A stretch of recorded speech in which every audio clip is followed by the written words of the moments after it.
바울이 빌립보 교회를 향해 써보내는 편지의 마지막은 감사로 마무리를 하고 있습니다. 그 감사의 내용은 이 빌립보 성도들이 바울을 잊지 않고 사랑의 후원을 보내준 것에 대한 마음 깊은 감사를 써보내고 있는 것이죠.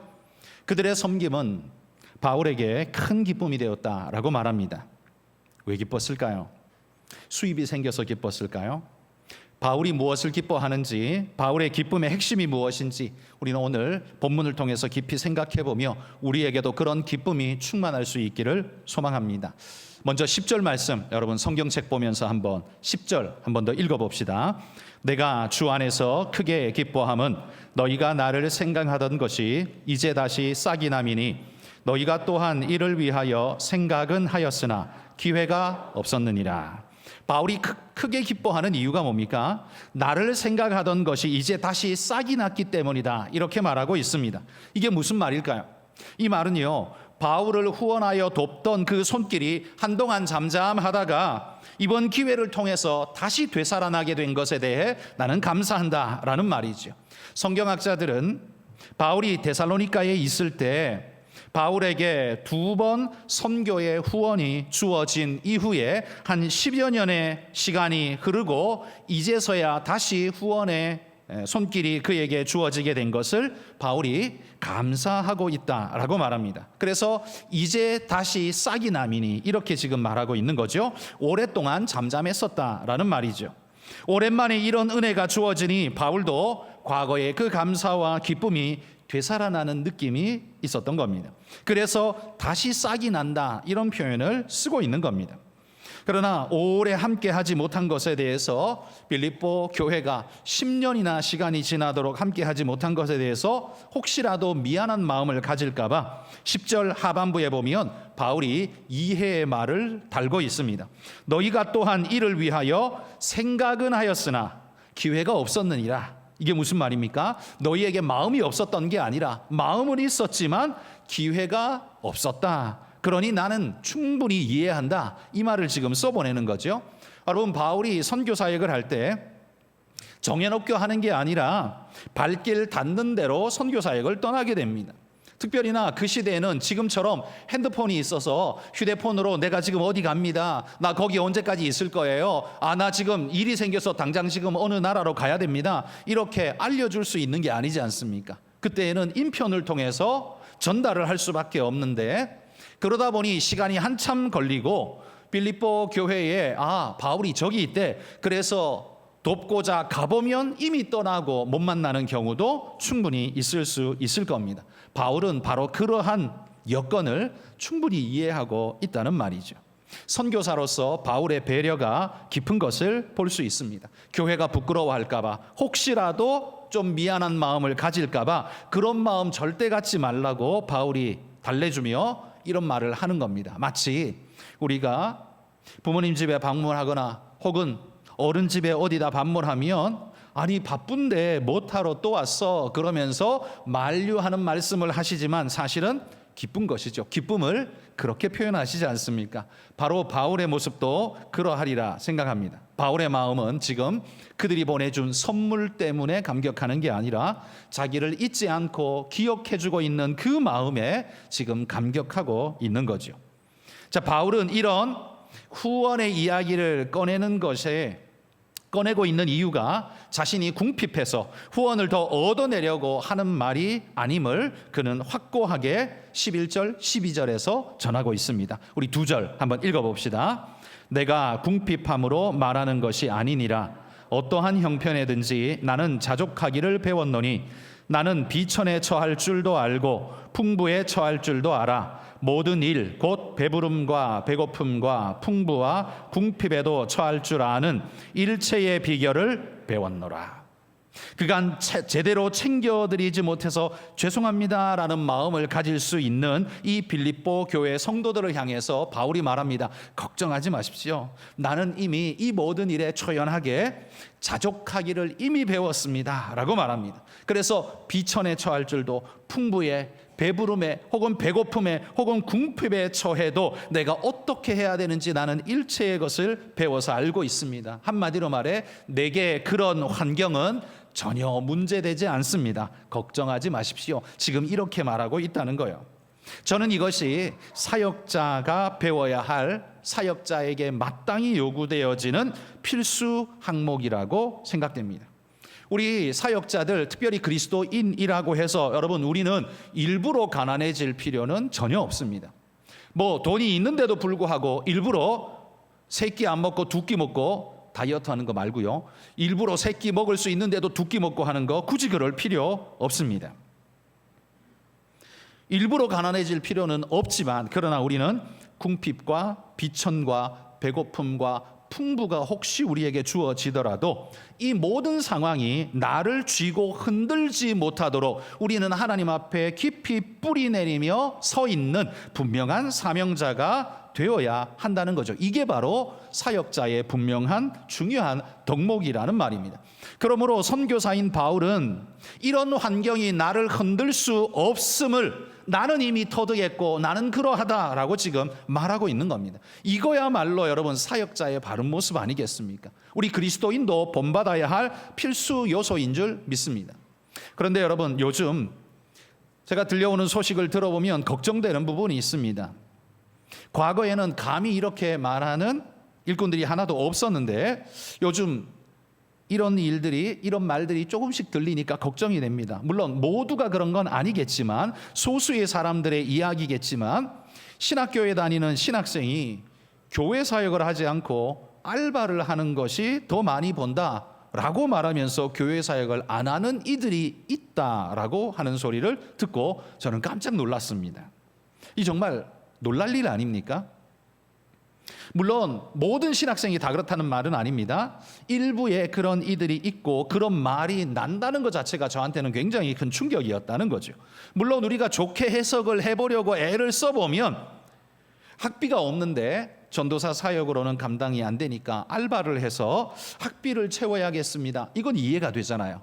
그러나 여러분 그게 이해되는 건 주일날은 교회 사역하고 주중에 알바를 하는 건 이해되잖아요. 근데 아예 사역을 안 하고 알바로만 하겠다라는 건 사실 신학생으로서 뭔가 문제가 있어 보입니다. 여러분 지금 신학교에 들어간 학생들, 여기 신학교는 대학을 말하는 게 아닙니다. 신대원, 대학원을 말합니다. 신대원에 들어가는 학생이라면 적어도 20대 중후반, 20대 후반에서 30대 정도에 되는 사람들이 보통 신학교에 들어갑니다. 그러면 이 사람들은 출생 연도가 언제냐면 대부분이 한국 교회의 황금기에 태어난 그런 학생들입니다. 이들이 교회 안에서 자라면서 가정과 교회의 풍요와 넉넉한 자원 속에서 자라다 보니 궁핍에 처할 줄을 배운 적이 없습니다. 어떻게 해야 되는지도 모르고 그것이 두렵습니다. 그러다 보니 사역보다는 자원이 더 중요하게 생각되어지고 주님이 원하시는 일보다 내가 원하는 일이 더 우선되는 경향성들을 보이는 걸 봅니다. 워낙 자기중심성이 강한 사회 분위기 속에서 성장했기 때문에 영향을 강하게 받은 거겠죠. 그러나 여러분 그들이 사역자의 길로 들어섰다는 것 자체가 딴 데도 아니고 그들이 신학대학원에 입학했다는 건 사역자의 길로 들어섰다는 이야기인데 이건 모든 것을 나는 내려놓고 사회적인 것, 물질 이런 거 다 내려놓고 하나님의 사명의 길 가겠습니다라고 결단한 사람이 오는 것 아닌가요? 그래서 우리의 개념 속에는 이 모든 걸 내려놓았다라는 이것이 출발점이 된다는 걸 우리는 그렇게 인정합니다. 그런데 요즘 젊은 사역자들 중에는 소수가 그렇지 않은 이들이 끼어 있는 것 같습니다. 또한 여러분 전도사 사역이 어떻습니까? 그 사역 시간은요 그저 자기의 실력을 뽐내러 가서 도와주는 시간이 아닙니다. 전도사가 가서 뭘 얼만큼 도와줄 수 있습니까? 그게 아니라 전도사의 사역 시간은요 스승에게 실질적인 업무를 배우는, 실질적인 사역을 배우는 도제의 학습 과정 같은 것이 바로 전도사 사역입니다. 우리가 훌륭한 의사가 되려면 인턴과 레지던트의 시간을 보내야 하지 않습니까? 거기서 연수를 받고 훈련이 되어져서 다듬어져서 전문의라는 과정으로 나가게 되지 않습니까? 마찬가지로 사역에도요, 영적 의사로서 영적인 의사 같은 역할을 감당해야 하는데 구비되지도 않고 준비되지도 않고 훈련도 안 된 사람이 뭘 할 수 있다는 말입니까? 그런데 그 훈련의 시간을 알바로 다 써버리고 소진해 버린다면 이 사람은 사역 훈련을 도대체 어디서 받겠다는 소리일까요? 혹시 그 사람은 그런 훈련 같은 거 나한테 필요 없어 라고 생각하는 건 아닐까요? 그러면 그런 개념을 가지고 그의 개념 속의 사역이 그런 개념이라면 도대체 그는 목회 사역이란 걸 어떤 개념으로 받아들이고 있는 걸까요? 눈에 보이기에는 목사는 뭐 설교단에서 설교하는 게 사역의 전부인 것 같아 보이죠? 설교하는 게 목회자의 전부인 것 같습니다. 아마도 그들은 그렇게 보았는지도 모르겠습니다만 여러분, 목회 속의 설교는 빙산이 물 위에 떠 있는 빙산의 일각 같은 것일 뿐입니다. 그게 목회의 전부가 절대로 아닙니다. 우리는 알지도 못하고 경험하지도 못한 더 많은 일이 오히려 물속에 빙하가 밑에 더 크게 잠겨 있고 그 위에 떠 있는 약간이 눈에 보이는 설교하는 모습, 그거라는 말입니다. 더 많은 연구와 더 많은 수고와 더 많은 계획과 더 많은 노력들이 사실은 눈에 보이지 않는 때에 주중에 그 보이지 않는 곳에서 이루어져야 보이는 교회당에서 주일날 이곳에서 이것이 펼쳐지게 된다는 거예요. 그러니까 눈에 보이는 이건 사실 빙산의 일각일 뿐이고 더 중요한, 빙산의 중요한 건 보이지 않는 것에서 훈련되어지고 연단되어져야 그것이 나오는데 그걸 모르니까 눈에 보이는, 자기는 그냥 폼나게 설교만 하고 그냥 책상머리에 앉아서 설교 준비만 하고 그냥 그게 목회의 전부라고 혹시 생각한 것 아닌지 두렵다라는 겁니다. 여러분, 이런 생각의 사람은 주님이 말씀하신 선한 목자와 삭군 사이에 도대체 어디쯤 위치한다라고 말할 수 있을까요? 선한 목자와 삭군 사이, 이런 개념 없는 사역자는 도대체 어디쯤에 포지션을 가지고 있는 걸까요? 사역보다 알바 뛰는 것을 중히 여기는 그 사람은, 여러분은 우리 교회에 교역자로 사역자로 쓰고 싶으십니까? 저는 절대로 쓰고 싶지 않습니다.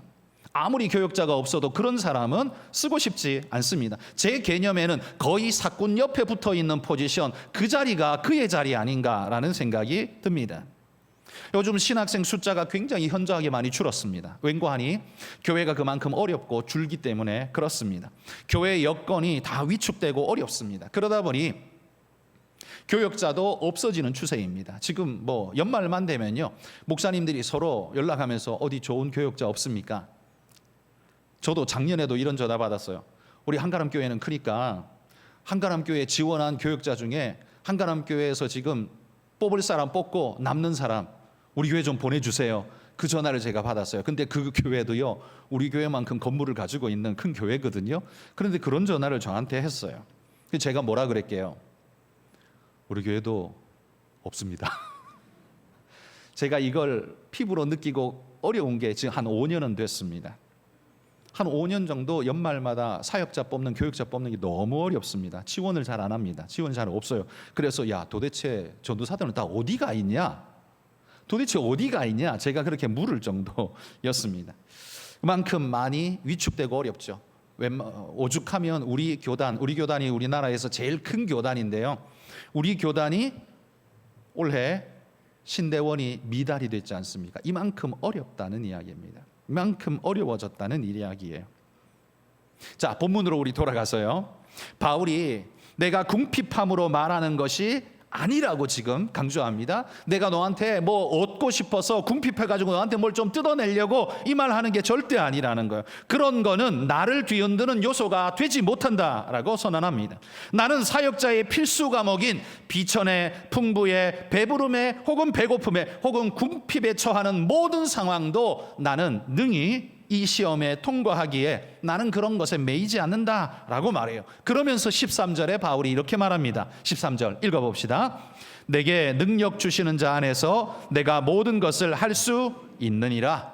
여러분, 이 말씀 얼마나 아름다운 말씀입니까? 그런데 이 말씀을 여러분 우리가 오해해서는 안 됩니다. 이 말은 그리스도인은 뭐든지 척척 다 해낸다, 하나님께서 모자람이 없도록 다 채워주셔서 일하는 게 어렵지 않고 쉽다, 이 말을 하는 게 아닙니다.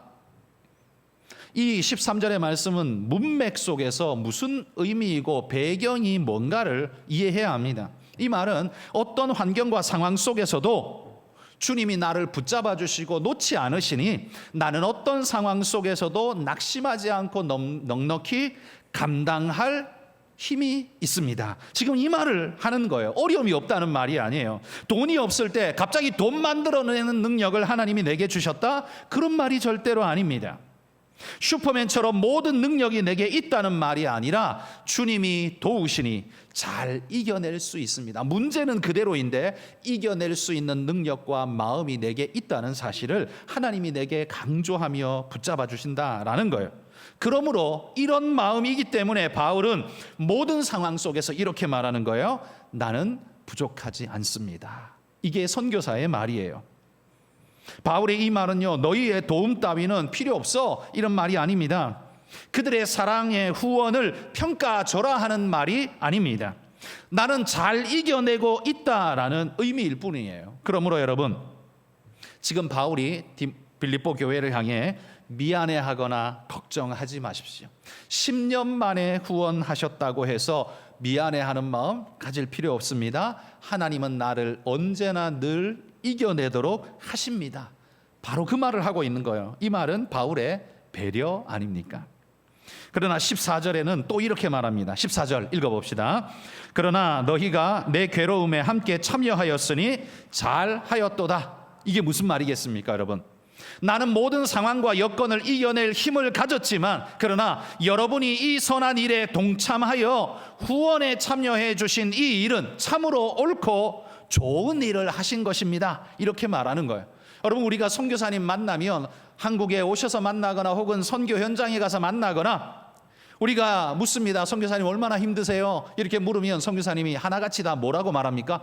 아, 힘들어 죽겠습니다. 이렇게 말 안 하죠. 뭐라고 말해요? 괜찮습니다. 우리가 교회 덕분에 우리 잘 있습니다. 걱정하지 마십시오. 이렇게 말하죠. 여러분, 그러면 우리는 그 말 듣고 살만한가 보네, 선교비 좀 줄여도 되겠네, 이런 생각하십니까? 그렇지 않죠. 우리는 그런 생각하면 안 됩니다. 여러분, 괜찮습니다 라고 말하는 건 선교사의 덕목이라면 성도의 덕목은 뭡니까? 사랑합니다, 선교사님, 우리가 함께 하겠습니다, 이런 마음을 갖는 것, 이런 격려를 하는 것이 성도들의 덕목 아니겠습니까? 여러분, 바울이 비천에, 풍부에, 배부름에 혹은 배고픔에 혹은 궁핍에 처하는 이 모든 상황을 이겨내는 능력을 얻었다 하더라도 성도들의 사랑이 필요치 않은 것은 결코 아닙니다. 그러므로 오늘 빌립보 교회가 보내진 이 후원이 물질 때문에 바울이 지금 감격하는 게 아니라 자신을 잊지 않고 이렇게 계속해서 기억해주고 사랑해주는 빌립보 성도들의 사랑 때문에 지금 감격하는 거예요. 여러분, 우리가 돈 많다고 행복하게 사는 건 아니잖아요. 돈 많아도 사랑받고 살 수 없다면 그 사람은 피폐한 삶을 살 수밖에 없는 겁니다. 아무리 돈이 많은들 고대광실에 살면 뭐합니까? 99칸짜리 집에 살면 뭐합니까? 나 혼자 산다면 그게 어디 흉가 같지, 그게 무슨 복이 되겠습니까? 집이 작아도 함께 뒹굴며 살고 함께 웃으며 살고 함께 나누는 게 행복이죠. 그러니 선교사인 바울도 그런 겁니다. 그들이 지금 물질적 후원을 주기 때문에 감격하는 게 아니라 그들이 잊지 않고 사랑을 주기 때문에 감사하고 있다는 거예요. 바울은 지금 너희가 내게 돈을 줘서 기쁘다고 말하는 게 아닙니다. 사랑 주셔서 너무 감사합니다라고 말한다는 거예요. 그리고 15절에 이어서 또 이렇게 말합니다. 읽어봅시다. 빌립보 사람들아, 너희도 알거니와 복음의 시초에 내가 마게도냐를 떠날 때에 주고받는 내 일에 참여한 교회가 너희 외에 아무도 없었느니라. 빌립보 교회는 바울을 만난 후로 처음부터 지금까지 계속해서 후원 사역을 하고 있습니다. 처음부터 그 사랑을 표현했습니다. 그리고 그런 아름다움을 표해준 교회는 바울이 지금 말하죠, 너희밖에 없다, 이렇게 말합니다. 여러분, 이건 불평일까요? 야, 너희 말고는 아무도 안 주네, 아무도 안 도와주네, 이 말일까요? 아니죠. 바울은 지금 불평하는 게 아닙니다. 너희의 사랑이 각별하다라는 걸 지금 이야기하고 있는 것일 뿐이에요. 그리고는 17절에 바울의 마음을 이렇게 전합니다. 읽어봅시다. 내가 선물을 구함이 아니요 오직 너희에게 유익하도록 풍성한 열매를 구함이라. 바울은 너희에게 선물을 받기를 구하고 있는 게 아니라 오히려 너희에게 풍성한 열매가 전달될 수 있고 맺혀질 수 있기를 원한다라고 지금 그렇게 기도하고 있는 거예요.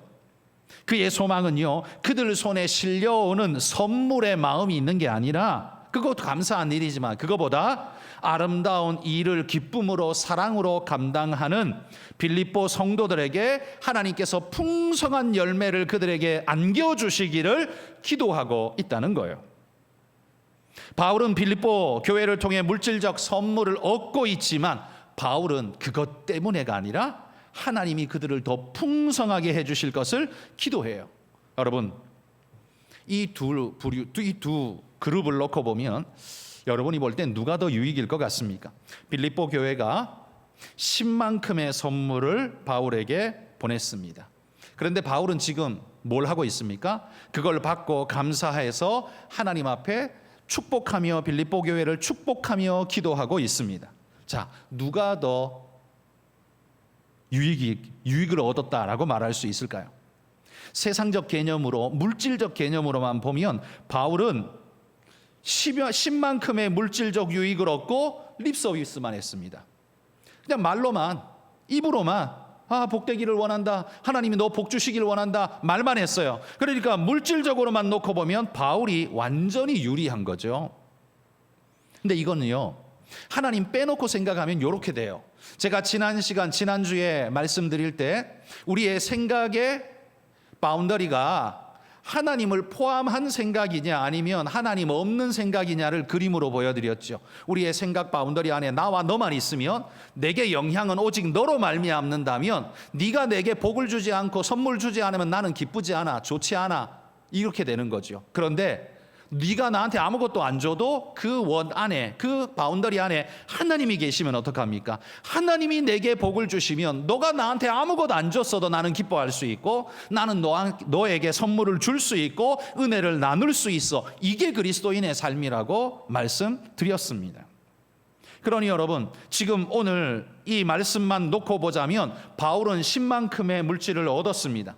그런데 하나님 앞에 축복의 기도만 전해줬습니다. 물질로 보면 바울이 완전히 유리하지만 하나님께서 여러분 이 모습을 지켜보면서 빌립보 교회가 10만큼 바울에게 안겨주는 걸 보면서 자기도 힘든데 이렇게 하는 모습 보면서 하나님께서 마음에 감동받으시면 어떻게 해요? 그 빌립보 교회에 갚아주지 않겠습니까?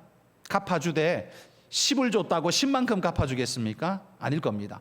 100만큼, 1000만큼 하나님이 갚으실 겁니다. 여러분, 여러분의 자녀가 형이 동생을 생각해서 먹을 것도 양보하고 장난감도 양보하면 엄마가 그걸 뒤에서 가만히 지켜보고 있으면 얼마나 감동입니까? 우리 아들이 다 컸네 그러면서 마음이 뿌듯하면서 그 아들 형에게 등을 두드려 주면서 엄마가 정말 너무 감동받았어, 너 정말 난 눈물 날 것 같아.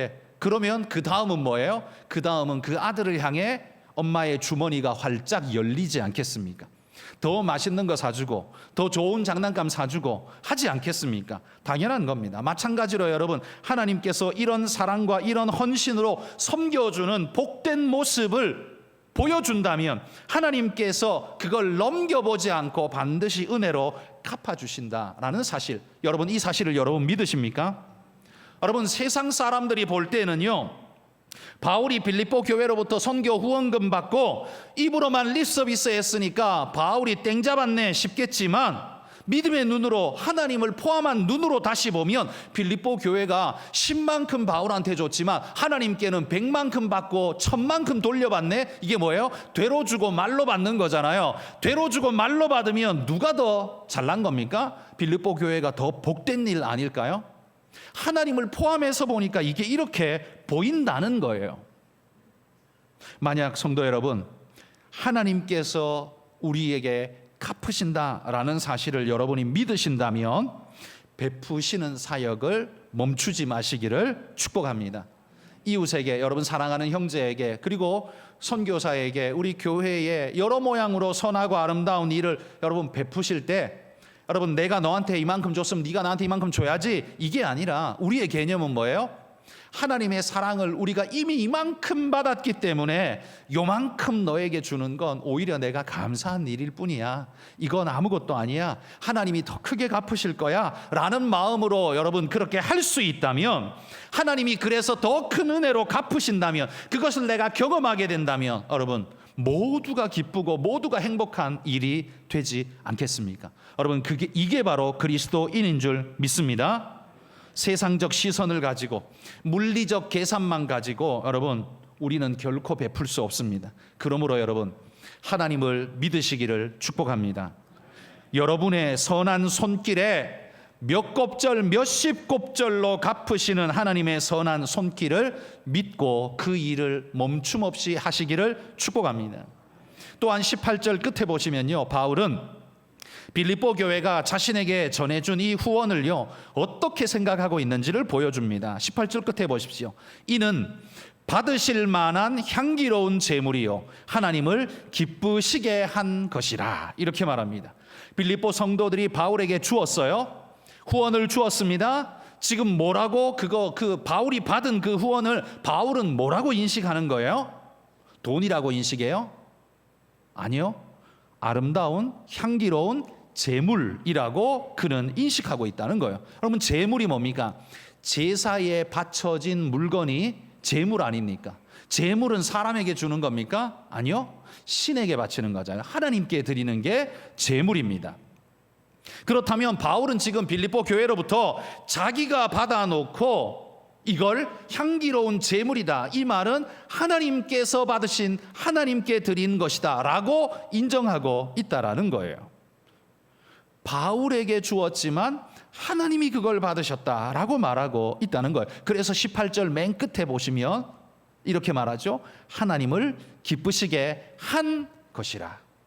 과거형을 쓰고 있습니다. 이미 하나님을 기쁘시게 했다는 거예요. 그러니까 빌립보 교회가 바울을 생각함으로 이 선한 사역에 우리도 함께 합시다 그러면서 십시일반 모았습니다. 모아가지고 에바브로 디도 편에 당신이 이걸 바울 사도에게 좀 전달해 주십시오, 그 선교사에게 쓰일 수 있도록 전달해 주십시오 하고 손에 안겨서 보내줬습니다. 그렇게 떠나보내는 순간 뭐예요? 빌립보 성도들은 하나님께 이미 드린 거고 하나님은 그걸 이미 받으셨다라는 거예요. 바울은 그거 아직 안 받았어요. 왜? 에바브로 디도가 오는 시간이 있으니까. 못 받았지만 이미 하나님은 받으셨다고 말하는 거예요. 그래서 바울은 자기가 이걸 받을 때에 어떤 마음으로 받아요? 하나님의 향기로운 제물로 하나님이 이미 받으셨다라고 이렇게 인정하고 있는 거예요. 두 사람 빌립보 교회와 바울 사이의 관계처럼 보이지만 이게 아니라는 거예요. 이게 빌립보 교회가 하나님께 드렸고 하나님이 이 귀한 사역을 위해 바울에게 이 사용권을 이양해 주신 게 된다라는 말이죠. 그러니까 이건 쌍방의 이야기가 아니라 제3자 하나님과 포함되어진 은혜의 역사가 되어진다는 거예요. 여러분 선교 후원과 헌금을요 세상에서는 상업적 행위로 보면서 평가절하하면서 물리적인 가치만을 이야기하면서 교회를 마치 사람들의 돈 뜯어내는 더러운 공간인 것처럼 그렇게 모욕적인 말을 내뱉습니다. 그들은 그럴 수밖에 없겠죠. 왜? 하나님에 대한 관념이 없으니까, 하나님에 대한 축복에 대한 생각이 전혀 없으니까 그들은 그렇게 말할지 모릅니다. 옳다는 말은 아닙니다. 그러나 그들은 그렇게 말할지 몰라요. 그런데 문제는 그런 말들에 전염이 되어진 교회 안에 성도들도 그런 생각을 할까 두렵다는 겁니다. 이게 굉장한 문제입니다. 물론 거룩한 헌금을 사적 어떤 오용으로 사용되어지는 면들이 없지 않아 있는 모습을 우리가 보기 때문에 이렇게 질타하는 건 그런 건 맞습니다만, 그러나 여러분 기본적으로 우리는 어떻습니까? 적어도 여러분 딴 교회는 잘 모르겠지만 우리 교회는 어떻습니까? 허튼 데다가 돈 쓰고 여러분이 헌금한 그 헌금을 엉뚱한 데 사용하는 일은 절대로 없습니다. 적어도 여러분 저는 그 헌금이 엉뚱하게 펑펑 쓰이는 것에 대해서 굉장히 싫어하고 경계합니다. 그래서 막 여기저기 그냥 네 돈도 아니고 내 돈도 아니고 까막눈, 이게 그냥 눈먼 돈이니까 그냥 막 쓰자. 절대로 동의할 수도 없을 뿐만 아니라 그렇게 하지도 않습니다. 왜요? 왜냐하면 이 헌금은 뭐예요? 하나님의 것이에요. 여러분이 하나님께 바친 것이고, 하나님께서 이 교회에 맡기시면서 복음 사역을 위해서 쓰라고 하나님께서 허락하신 것이기 때문에 이건 하나님 거예요. 그러면 우리가 이것을 마구잡이로 아무데나 마구잡이로 내가 쓰고 싶은 대로 막 쓸 수 있습니까? 그건 아니라는 거죠. 하나님의 사역에 필요한데 쓰기 위해서 애쓰는 노력이 거기에 반드시 들어간다는 거예요.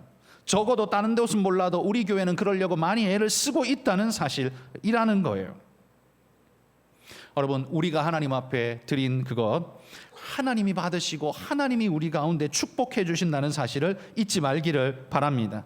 여러분, 바울은요 이렇게 빌립보 교회로부터 좋은 선물을 받고 가만히 있지 않았습니다. 19절에 보시면 이렇게 기도합니다. 읽어봅시다.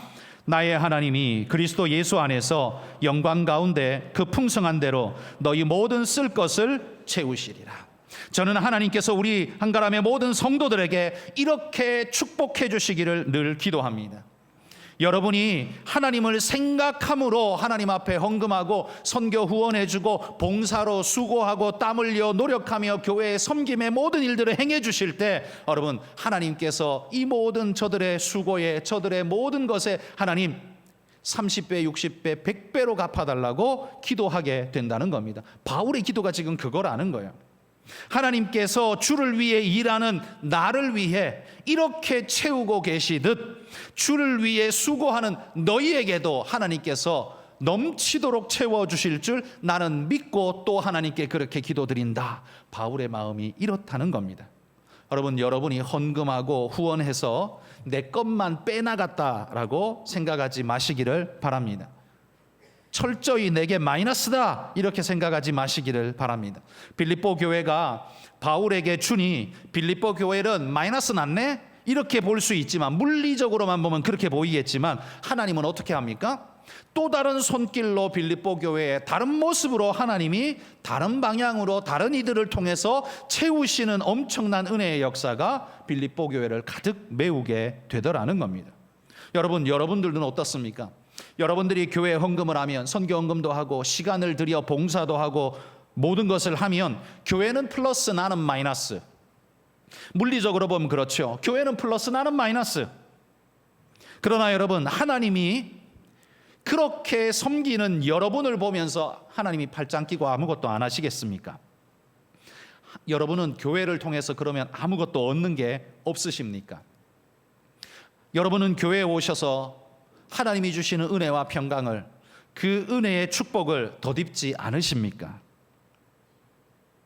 여러분은 영적인 축복과 은혜를 교회 안에서 함께 나누어 먹는 것입니다. 또 다른 곳을 통해서 하나님께서는 여러분에게 은혜와 축복을 부어 주십니다. 여러분, 그걸 잊지 마시길 바랍니다. 믿는 자는 그렇게 할 것입니다. 못 믿는 자는 그렇게 안 할 겁니다. 여러분, 교회 안에요, 이건 아마 한국 교회, 전 세계 교회 마찬가지일 텐데요, 공통적으로 교회 안에 요즘 11조 하는 퍼센티지는 굉장히 적습니다. 모든 성도들이 다 11조 하는 게 아닙니다. 보통 보면 한 교회에 한 20% 정도만 11조를 합니다. 80% 정도는 안 합니다. 왜 안 할까요? 정말 돈이 아무것도 없어서? 표현이 좀 그렇습니다만 그게 아니라요, 하나님이 갚으시는, 하나님이 채우시는 이러한 것에 대한 믿음이 전혀 없기 때문에 혹시 우리가 그런 것 아닐까요? 한번 돌아보십시오. 하나님의 놀라운 은혜, 지금 빌립보 교회와 바울 사이에서 이루어지고 있는 이 놀라운 영적인 은혜의 순환, 오늘 설교 제목이 뭡니까? 기억 안 나시죠? 거룩한 유통입니다. 거룩한 유통. 유통이라는 표현을 써서 좀 죄송하지만 거룩한 흐름이, 순환이 이렇게 일어나는 겁니다. 하나님이 내게 주신 은혜가 감격스러우면 그 은혜의 감격의 기쁨을 하나님의 사역을 위해 헌신하고 충성하는 것으로 우리가 후원합니다. 또 봉사합니다. 그러면 그걸 받은 교회나 다른 선교사나 다른 어떤 사람들이 또 그 은혜를 얻었기 때문에 감사하고 기쁨으로 주님을 위해 열심으로 또 섬겨 나갑니다. 그 모습을 보며 하나님은 우리 모두 각자에게 또 은혜를 베풀어 주십니다. 그 은혜를 받은 우리는 또 하나님 앞에 나는 이렇게 요만큼 했는데 하나님은 이만큼 채우시는구나를 느끼는 사람은 또 감사해서 또 은혜의 일들을 행해 나갑니다. 이게 뭐예요? 거룩한 순환이 계속해서 일어나는 겁니다.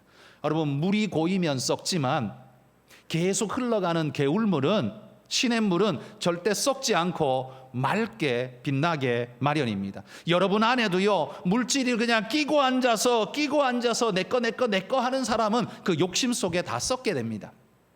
그러나 우리 믿음의 형제들과 우리 가족들과 함께 나누고, 교회 안에서도 서로 나누고, 우리 믿음의 일꾼들과 함께 시간을 나누고 마음을 나누고 수고를 나누면서 여러분이 은혜를 하나하나 떼어서 주면 어떻게 돼요? 그 사람도 그 은혜를 받기만 하는 게 아니라 또 나누는 선한 선순환이 우리 안에 일어나게 되는 겁니다. 이게 바로 거룩한 유통이라는 말이에요.